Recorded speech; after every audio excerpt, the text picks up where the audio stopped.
हम तो ठहरे चश्माधारी कहलाते थे सबसे भारी, लेकिन निकली अपनी नारी हिटलर का अवतार बना। नहीं तो किसी बिल्डिंग से जाके कूद जाऊंगा।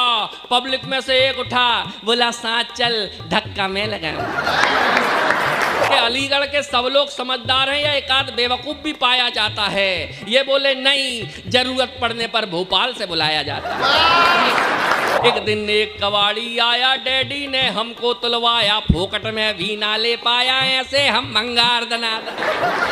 शिक्षा की नहीं बिल्कुल इच्छा, लेकिन बारंबार परीक्षा देते थे और 0 नंबर पाते थे हर बार।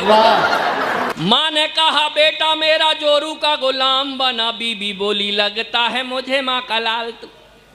माँ ने कहा बेटा मेरा जोरू का गुलाम बना, बीबी बोली लगता है मुझे माँ का लाल तू। पापा बोले मैं भी इसी दौर से गुजर चुका, मेरी माँ तो रही नहीं, तेरी माँ संभाल। तो जब थे हम कुंवारे तब भी आदमी थे फालतू, अरे जब थे हम कुंवारे तब भी आदमी थे फालतू, आजकल भी हो गए हैं शादीशुदा पालतू। जब थे हम कुंवारे तब भी आदमी थे फालतू, आजकल भी हो गए हैं शादीशुदा पालतू। जब से कभी हुए हमें देख सभी कहने लगे आलतू जलालतू और आई वाला कोटाल।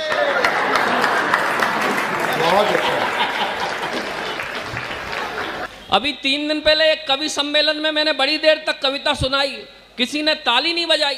मेरा दिमाग खराब हो गया, गुस्से में जोर से चिल्लाया कि लगता है जितने बैठे सब कसम खा के आए कि ताली नहीं बजाएंगे।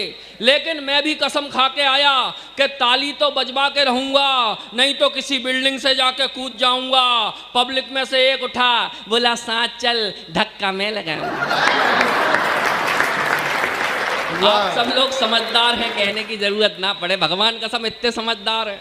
मफत लाल जी जैसे ही मैं आया, मथुरा पहुंचा तो मफत लाल जी बोले दीपक दनादन तुम भोपाल से आए हो, याद रखना अलीगढ़ के क्षत्रिय लोग बड़े समझदार हैं। मैंने कहा अच्छी बात है भाई साहब। जैसे ही अलीगढ़ पहुंचा तो फिर मफत लाल जी बोले दीपक दनादन तुम भोपाल से आए हो, भूल मत जाना अलीगढ़ के क्षत्रिय लोग बड़े समझदार। मैंने बुढ़ा यूं ही बैठा रे, ऊपर उठे जवान। मेरा मतलब ये नहीं है कि और तरक्की करेगा, और तरक्की करेगा, ऐसे क्यों नहीं? क्यों क्या पता है, किसको पता है किसकी कितनी उम्र पड़ी है? किसी को पता है सर? नहीं। किसको पता है किसकी इतनी उम्र पड़ी है? ये जिंदगी है मौत से बेखौफ लड़ी है भाई वाह। ये जिंदगी है मौत से बेखौफ लड़ी है। प्लेटफॉर्म वो परलोक का खाली नहीं अभी, मेरी जिंदगी की ट्रेन आउटर पर खड़ी है। अमृत महोत्सव बहुत अच्छा दादा, वाह वाह। संत रामकृष्ण कन्या महाविद्यालय के शानदार हॉल में कार्यक्रम में मुझे बहुत आनंद आ रहा है साहब। अमृत महोत्सव है तो 4 पंक्तियाँ कहता हूँ, सुनिएगा जी। अब कविता श्रवण कीजिए। आइएगा आप कविता श्रवण कीजिए, अमृत महोत्सव है आयो जश्न कीजिए। जश्न कैसे करते हैं? एक बार तालियां बजा के जश्न कर दो। हो गए हैं जो कुर्बान इस देश पर, उन शहीदों को पहले नमन कीजिए। उन शहीदों को पहले। सबरस मुरसानी जी भी आ गए इस बीच हमारे बीच। आइए, स्वागत है आपका, तालियां बजाइए इनके लिए भी।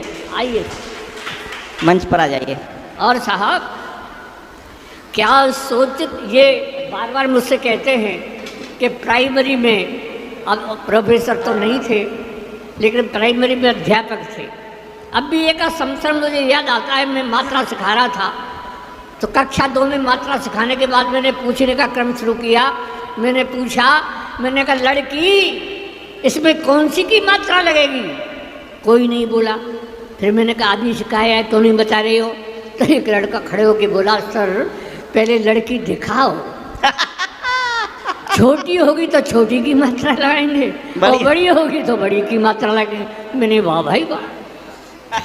फिर मैंने पूछ लिया कि रामनवमी क्यों मनाई जाती है? बोले माँ साहब जब श्री रामचंद्र जी 8वीं पास करके 9वीं में आए तब से रामनवमी मनाई जाती है। हाँ। लेकिन अंतिम जब मैंने पूछा कि श्री रामचंद्र जी बन गए ये तो ठीक है,